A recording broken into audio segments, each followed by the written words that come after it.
Well, let's continue the conversation now with Lana Payne, President of Unifor, which is this country's largest private sector union. She also sits on the Prime Minister's Council on Canada-U.S. Relations. Lana, good to see you again. Thank you for being here.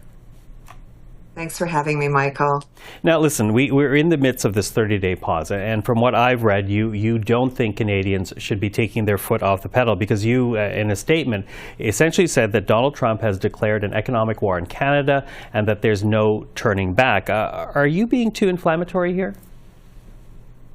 No, absolutely not. I mean, if you look at how drastic these tariffs would affect Canadian workers and Canadian industries, and the fact that we have been dealing with threats for many, many weeks now from the president around these tariffs, and this is an economic war on the workers of Canada. There's no two ways about it. Mm-hmm. And just what impact would these tariffs actually have? You who deal with workers across the country, who deal with the insecurity that they're feeling right now, what are we looking at in terms of numbers if these tariffs actually went through? I mean, potentially we could be looking at the loss of hundreds and hundreds of thousands of jobs. I think you've heard the Ontario government talk about 500,000 in the province of Ontario alone. A lot of these jobs would be in manufacturing. We are looking at the entire North American auto industry being shut down in a matter of days because it's so interconnected. And the reality is that would be the biggest kind of industrial disruption that we've seen in North America in my lifetime. Mm-hmm. Now, the tariffs, though, again, in this 30-day pause, do you think they can be avoided, or do you think they're actually coming down the pipes?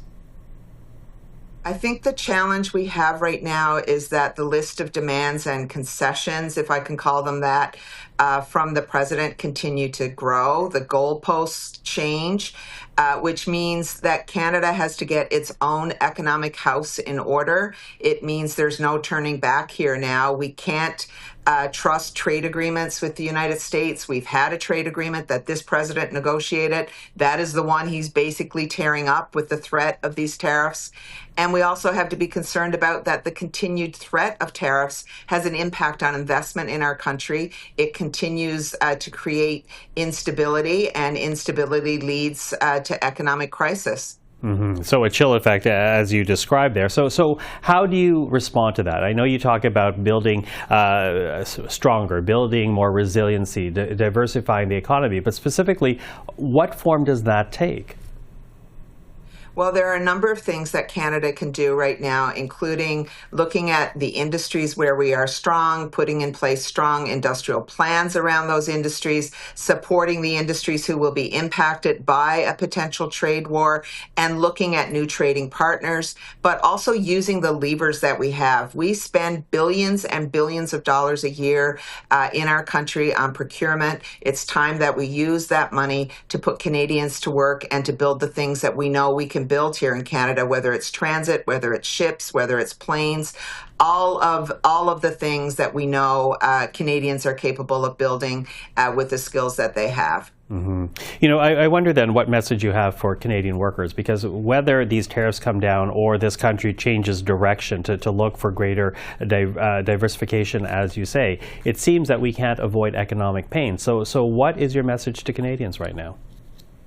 We have to fight, all of us together, and honestly, we have a lot of leverage. And what we saw Saturday was our Prime Minister showing the kind of leverage we have in terms of what we could potentially retaliate against. But there are many non-tariff measures that we could also take that would have, economic negative implications for the United States. And we have to be bold enough to use that leverage.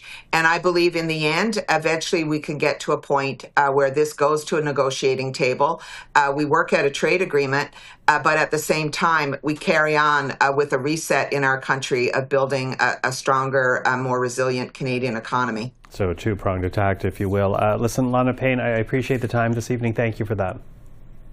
Thanks so much, Michael.